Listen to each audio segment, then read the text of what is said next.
again. Yeah. Let me tell you what I did to get ready for ski season this year.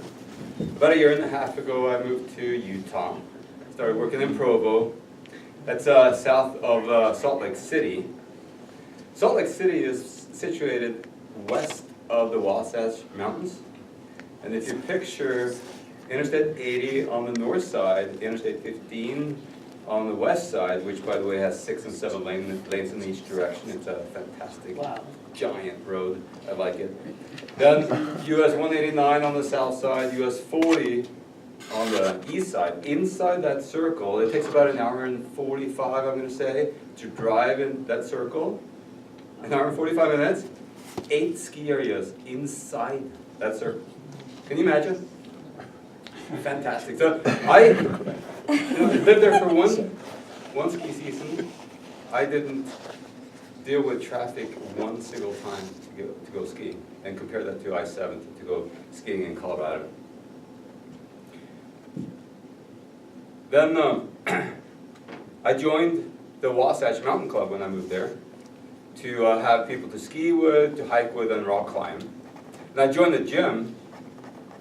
Worked out there. A couple of weeks later, I kind of concluded that, well, I had a couple of observations, and I posted it on my Facebook, and let's see if I can quote that. I said something like this: after 2 weeks in Utah, I have 2 conclusions.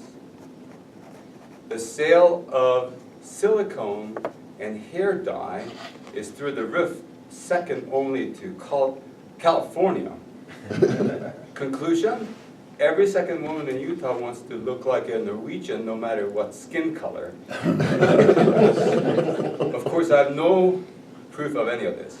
End quote. My wife showed up a few months later. She basically had the same conclusion. She thought, well, you know, the women they're working out, they have their boob jobs, they look nice. But when their eyelashes hit their forehead, you know, it's gone too far. I mean, come on! That's what she said.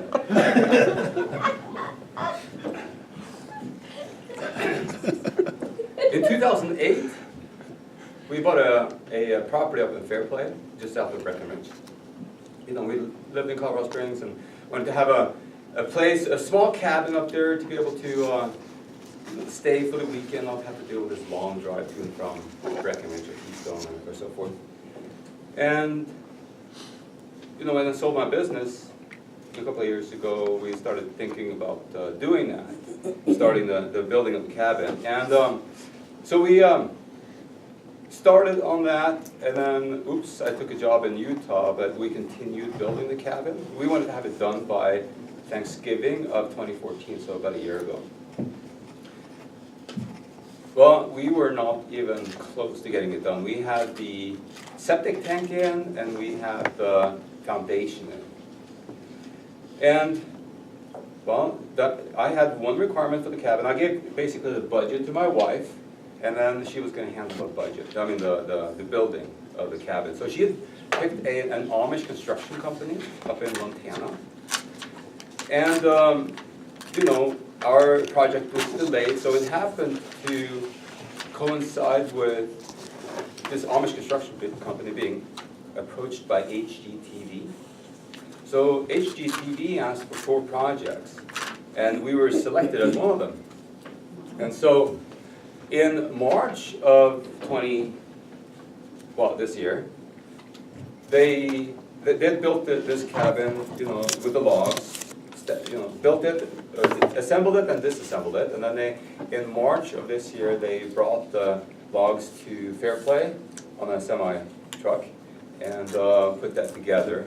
Then in April, my wife and I went to Montana and did some recording with HGTV. We were kind of like, things were kind of backwards. You need to think of these, they create these storylines that are not necessarily true, or sometimes are far from true. So, after the cabin had been built or assembled, we were there sitting in Libby, Montana, kind of, you know, with a view, drinking coffee and pondering about what type of cabin should we pick and that kind of stuff. So that was in April, and then in May, my wife went to Montana again for a meeting with the designer. So we got some help with some various things.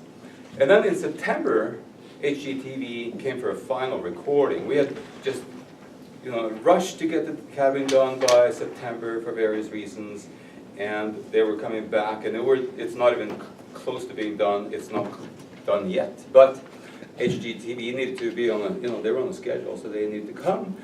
And well, they had heard that we wanted to have the cabin done by Thanksgiving, so in September, we pretended to have Thanksgiving dinner. And they recorded such, and then it's going to be airing, I'm guessing, sometime after Thanksgiving. It's, just a few days away, obviously, so we'll see when that happens. And my wife started working a year ago for Vail Resorts. So this year I have free, skiing for free at Arapahoe Basin, Keystone, Breckenridge, Vail and Beaver Creek and so forth. And then I, just to be safe, I also bought the Rocky Mountain Super Pass. So Stopper and Winter Park skiing. I'm ready for ski season. Are you? Thank you.